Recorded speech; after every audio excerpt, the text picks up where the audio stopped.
Bismillahirrahmanirrahim. Assalamu alaikum wa rahmatullahi ta'ala wa barakatuh. Alors, cette leçon, ça sera sur les cahiers de la luciole, CM1, yani al-mustawa al-rabi' ibtida'i. Donc, on va faire la leçon 3. Comment les animaux survivent-ils en hiver? Bien.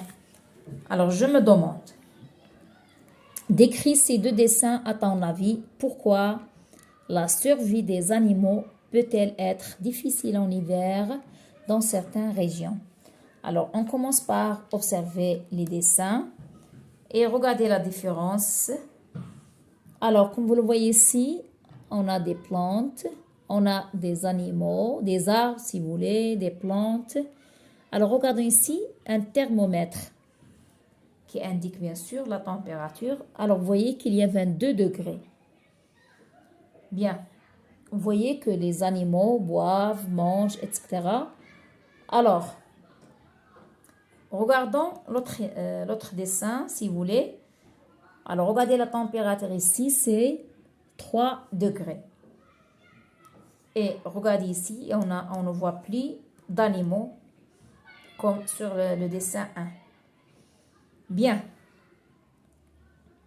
Alors, pourquoi la survie des animaux peut-elle être difficile en hiver dans certaines régions? Alors, comme vous le savez, alors ici, vous voyez bien alors la différence entre les températures. Alors, bien sûr, on sait très bien qu'en hiver, la température baisse. Donc, ce qui est difficile à supporter pour certains animaux. Donc, il y a des animaux qui ont une difficulté à supporter le froid. Donc, il y a moins de petits animaux, comme vous le voyez. Alors, comme par exemple les insectes et les végétaux se font rares. Alors, vous voyez la différence. Donc, si vous voulez, la nourriture manque.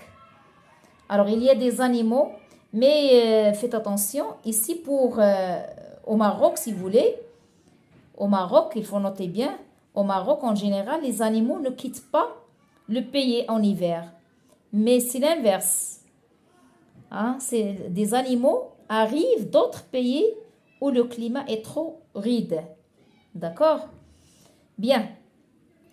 Alors voilà, grâce à quel comportement les animaux peuvent-ils survivre aux conditions difficiles à l'environnement? On va voir qu'ils vont procéder à un phénomène qui s'appelle l'hibernation. D'accord? Un phénomène de l'hibernation qu'on va voir sur l'exercice 2. Voilà, lis le texte pour répondre aux questions. Le comportement du hérisson en hiver. En hiver, les insectes dont le hérisson se nourrit se font rares et ne suffisent plus pour répondre à ses besoins, pour lutter contre le froid et ne pas gaspiller son énergie. Il creuse un terrier pour s'y protéger. Sa respiration et ses battements cardiaques se réduisent à l'extrême jusqu'à ce qu'il s'endorme profondément.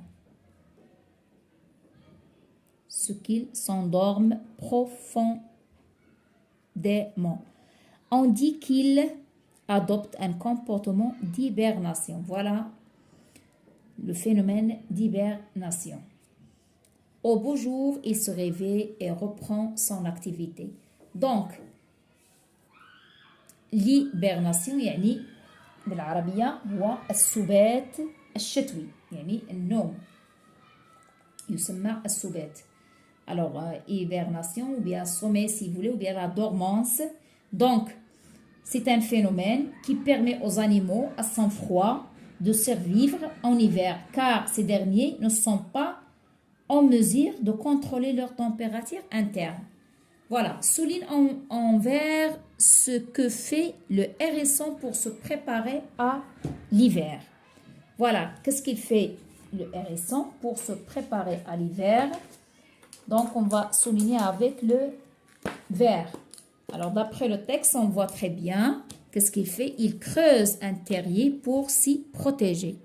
Il creuse un terrier pour s'y protéger. Vous voyez?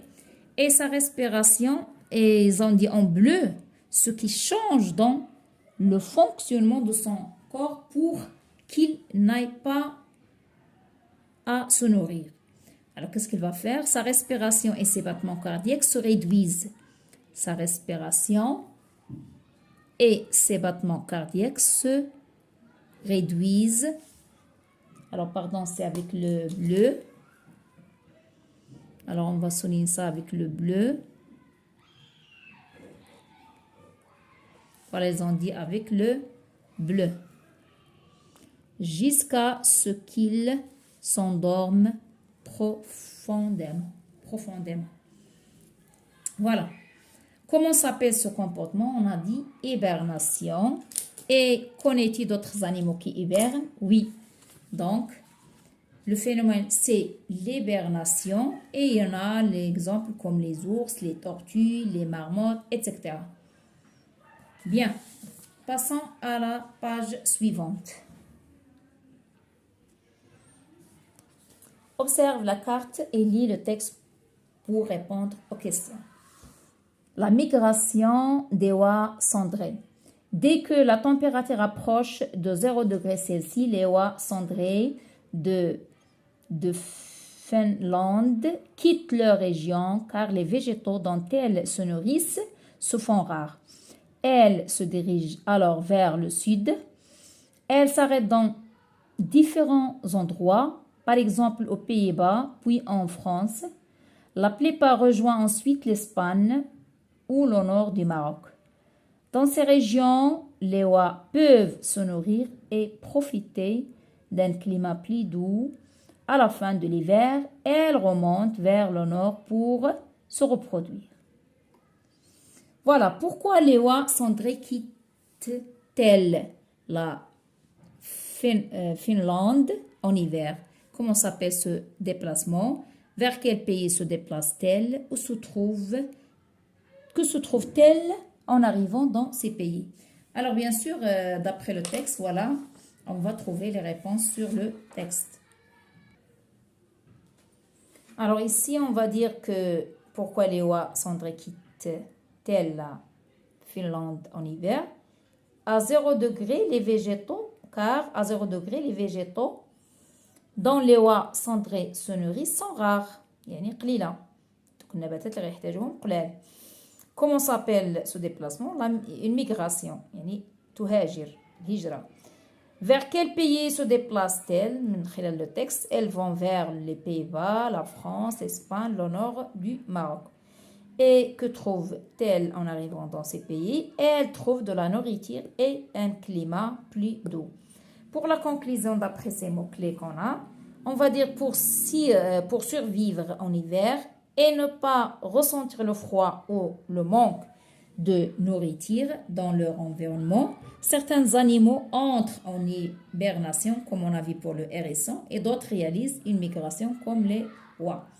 Voilà pour ces deux pages 10-11.